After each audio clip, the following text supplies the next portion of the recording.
Hello and welcome to Leadership Ripples with Leah Fink. Every week on this show, we use real life examples from leaders so you can explore the ripples you're making. After all, as a leader, the ripples you have are not only impacting your team and your organization, but even go out into people's personal lives. So we want to make sure that the impact we're having is the one that we want and the best possible option. Please, if you're watching us live, ask your questions, make comments throughout the show. Even if you're watching us and we're no longer live, you can put those questions and comments in, and I can make sure to get back to you. Also, if you're a regular listener and you've been enjoying the show, I would certainly appreciate it if you can go to your favorite podcast app, leave us a rating or a review, as it really helps out, and we would greatly appreciate it. You can find the link for that in the description below. Now, we talk a lot on this show about power and power dynamics. And specifically, as a leader, today we're going to be talking about what happens when you have power struggles. Maybe when people don't agree with the dynamic that exists. And of course, that can be quite complex. So let's just dive straight into our story. KG writes in, about half a year ago, I transitioned to managing a new team in my organization, and the position was very similar. One of the employees I manage has been in the role for a long time and is very competent. Right from the beginning, he's been pushing boundaries. He's always talking and interrupting in staff meetings. He tells me how I should be doing my role.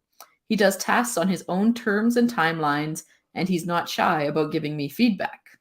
I feel like every time I tell him something, it becomes a power struggle and that he's often winning. He does good work, but because he's always making his own decisions, he ends up making more work for me.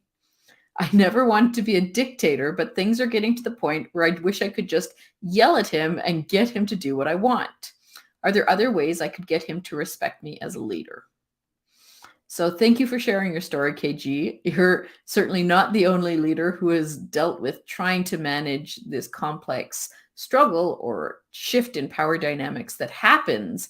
And there are a couple different things that could be happening in the situation. And let's approach it a little bit differently, maybe, because often when we talk about power struggles, we think about a winner and a loser, someone who wins the power struggle, someone who loses. And I want to shift that a little bit today. So let's just first talk about one of the important things we have to remember when we go into power struggles. And that is just understanding who has power in this situation. And I've heard many leaders in power struggles. This is everything from managers at work to parents with their teenagers, people talking about how they don't have power in the situation, or they feel held hostage by the people that they are trying to support, that they're leading.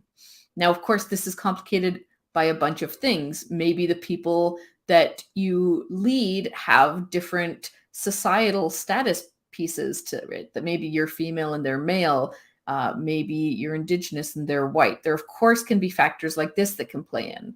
Or on top of it, maybe they are gathered together as a group, and that collective power that they use makes you feel like you have less power. So, of course, there's a lot of shifting pieces as we talk about this. But one of the pieces I will say is that this power that you have in your role as a leader, whatever role that is consistent, and it doesn't disappear just because you feel like you have less control of a situation, because someone is maybe disagreeing with you or deciding to go against one of your decisions.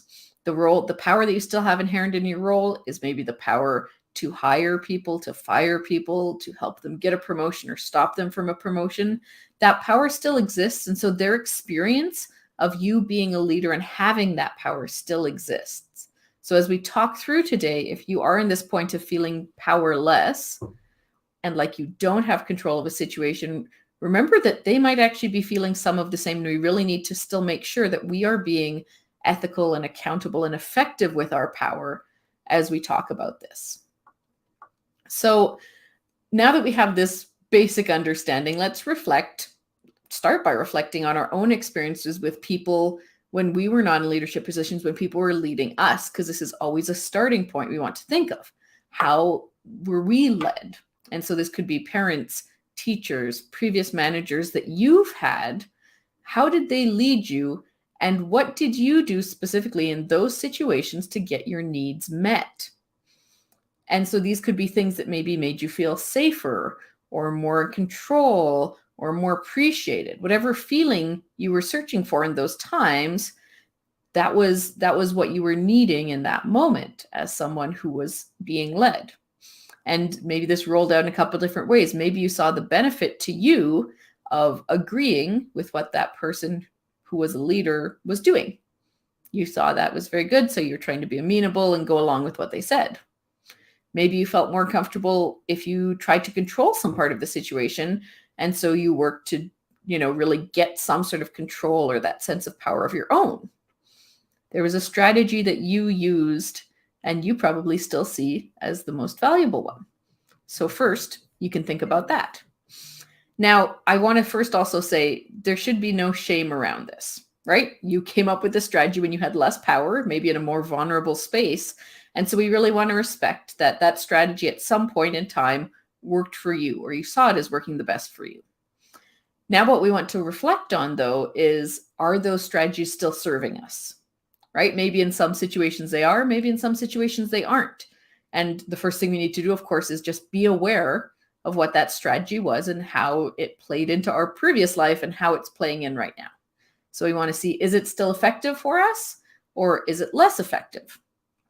The next piece we're going to be coming to is, in a little bit, we're going to be talking about how that affected us and our leaders in our leadership as well. So let's go back to KG's example. And one of the first things we can think is this staff has less power in the situation. You're managing them.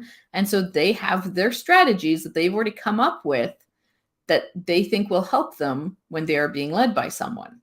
And so maybe this piece of struggle that you're experiencing, pushing against of power, maybe it helps them feel a sense of control.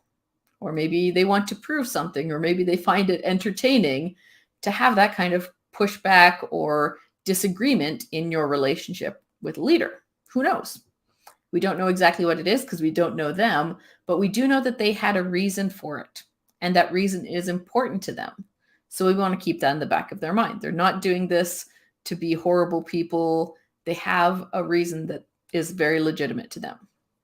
Now, the flip side of this, of course, is how your experience when you were being led affects you as a leader. Once again, we've talked about this on the show before, but you're probably basing some of your decisions and maybe some of your judgment for this staff member around if they're behaving similarly or differently to you.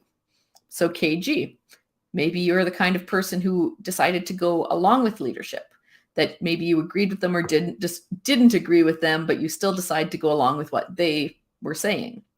So now you're looking at your staff member and you're going, why are they doing this?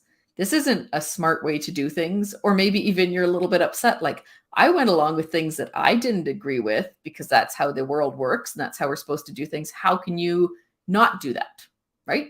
That questioning, that wondering. And so you want to think about how your experience is playing into that as well. Is there some of that judgment that's also impacting your dynamic right now? And if we go even further into this, into your preferences and how they come into play into these behaviors, we also want to look at how we impact this team member, right? When we think about a behavior we don't like, we have to think about, is this behavior having a negative impact overall? Or is it just different than what we would do, and therefore it's having maybe an emotional impact on us? So KG, you mentioned that they do their own, they have their own way of completing tasks and kind of on their own timelines. So we have to ask, are those tasks still being completed to a high quality? And is that timeline still within the timeline of when things can be completed? Because if the answer to that is yes, is it just that our personal preference isn't being met in this interaction with this staff? And therefore, there's actually no problem. We've created almost this problem that doesn't need to exist. Or is it actually that they're not doing the work sufficiently? And in a lot of cases, it's actually that former. It's that we just see the work being done a different way as being better. So we need to look at, first of all, our preferences and say, well, is this actually a little bit about me? And even with some of the behaviors that you mentioned that you might see as more problematic, like interrupting in meetings or telling you what to do, this could actually still be based on the preferences that you are using to form the culture with your team. So for example, maybe the last manager had really fast-paced staff meetings where they encourage people to jump in. They want to make quick decisions. And this staff member is still going off of that assumption that it's good to jump in, get that information in quickly, and so you can complete the meeting and move on. And maybe your preference is having longer staff meetings with different discussions. That's your preference. So maybe what they're doing is not bad. It still has that intended purpose to move something along. And so you want to be aware of this. Maybe you're not communicating that process to them or that reason. And so they're doing what they think is best. And it goes against, once again, your preference doesn't mean that it's wrong. So the situation, of course, involves two people. And that dynamic is between the both of you, right? Both of your behaviors contribute to every interaction. So you could think about this like if you're having a tug of war with a team member, there is something you're disagreeing on, a way to do things. You are both holding one end of the rope. You are both pulling against each other. And that's that war. That's that struggle, right? You're trying to find a winner, a loser, who is going to win. What happens if you just don't pick up the rope? There's nothing to fight against. There's no problem. They wouldn't have anything to pull on. You're not going to be struggling. So you could be thinking, okay, that's all well and good, but if a problem is partially for me, why are all the other staff not having this problem? It is just this guy that I'm having a problem with. So it's got to be something about him. Yes and no. So we've talked a little bit about the impact, obviously, that we have as leaders on a team and the vulnerability that can come. And to expand on that, even, when you're in a leadership position and you give a directive, you've actually kind of limited the way that someone can respond to that to 4 different options, right? So one is that they can agree with us and go along with what we say, right? They could disagree and not do what we say. Also pretty simple. They could agree with us, but not do what we say, just to maybe be a little contrary there. Or they could disagree with us and do what we say. And of course, this is the tricky one. We've talked on this show before about this kind of false harmony that can happen. And especially with leaders, that I might not agree with you, but a lot of people have found the best way to get their needs met by a leader is to do what you say anyway. So when you think about, there's only one person on this team who's displaying this behavior, they're now the bad person, right? I think their behavior is bad. I'm thinking that they're not cooperative, not a team player, but actually do a lot of other people on the team maybe wish something was different as well, but they're not as confident speaking to it. They're not going to rock that boat. They're not pushing the power dynamic. They're going to go along with what you say. This can be a dangerous spot because, first of all, those staff might not be happy in their role, but you're not aware of it. You might not be solving problems that exist because people aren't talking about them. So it can actually be a huge benefit to have members like this staff member who is having this bit of power struggle, because they've now opened the conversation to maybe something could be different. Maybe something's not working. Of course, that doesn't mean it's easy. It doesn't mean it's going to be the most comfortable for us. But if we start reframing this piece of commingled behavior, that we're both bringing things to the table and that we want to make sure that we don't have this hidden piece of agreement, they've actually brought forward something really important to us. So what are we going to do with this? To address this, KG, you're going to have to start looking into getting some more information. I really hope that you've listened to some of our previous episodes where we talked about feedback and really about building that feedback culture and how you as a leader are going to be constantly getting that information from your team. If you haven't listened to them, I hope you do, because one of the first things I will recommend is going not only to this staff member, but your team and getting some feedback about some of these pieces. Are your systems actually working well? Is your communication in staff meetings actually structured well? All of these pieces can be information that you gain about not only the system that you're in, but also your leadership and how that's maybe helping people or not helping them as much. Then you can adapt that as works for you. And once you've gathered that feedback from everyone, I would really recommend having a conversation with this staff member specifically about some of these behaviors that you're finding challenging.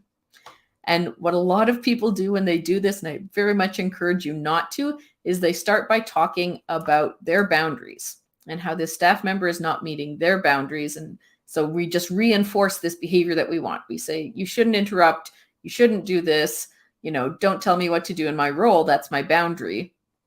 And what's happening? What's going to happen there? You basically just gave this staff member who will pick up this tug of war rope, a rope to pull on. You've started this argument because you've told them what not to do or what to do. And we know that maybe their way of facing leadership or interacting with leadership is to push against or pull against that power. So what do? We've talked on this show before about control versus empathy and what is actually going to get your needs met, what is actually going to bring us to the place we want to be. And this is another space where we can do that. So we talk about the specific behavior we're seeing and what the benefit of that is. So you want to be as open as possible, as non-accusatory as possible. So it might be more like, I've noticed you sometimes interrupt myself or others in meetings. I was wondering if something in the way that we're communicating doesn't move the conversation in the way you were hoping. Keep it very simple. Ask about what's working or not working, but you're really trying to find out what the benefit for them is for that behavior. You could even ask that even more directly. And they might say something like the benefit of interrupting people in meetings is it moves the conversation along, or they don't think that you're talking about related things, or maybe that people needed the information that they're jumping in to share before they can finish their thoughts. And then the flip side of that too is you can also ask if they actually think that the way that they're contributing is the most effective possible. This might be a way to shift behavior if there is a challenge with the behavior. So if they're saying interrupting in staff meetings, if they are interrupting in staff meetings, talking about a benefit to that, is that the most effective way? If you're sharing new information, do you think people are able to absorb it in the meeting and use it like that? Or maybe there's a better way to share that information. If staff meetings aren't moving as fast, does that interruption always help them move faster, or does it distract people and pull them away? Maybe, maybe not. We don't know the answers to these questions, but this is that piece of coming at this from a place of understanding. If you truly want to understand why your staff member is doing this, why it's important for them to go against what you've asked or do things their own way or communicate in this way, once you find that understanding, you can come to agreement. You can come to a place of alignment where you actually both see the way going forward and how you can work together to do that. Right? Most of the time, we don't work from this place of getting that understanding first. We work from a place of our own preferences, finding shame and blame, and moving forward with our own assumptions and ideas of how we should do things. So if you're willing, like KG, you were hopefully to write in, take this time, have these conversations, explore what might be happening for this person. And like I said, this could be the biggest gift you have on your team of someone who's willing to explore things that aren't working, actually share about those, and then you can come together to find a way forward. So KG, as always, thank you so much. I will look forward to our follow-up conversation because, as a thank you for sharing your story. And if you are interested in sharing your story or your questions with us, please do. The link for that is in the description below.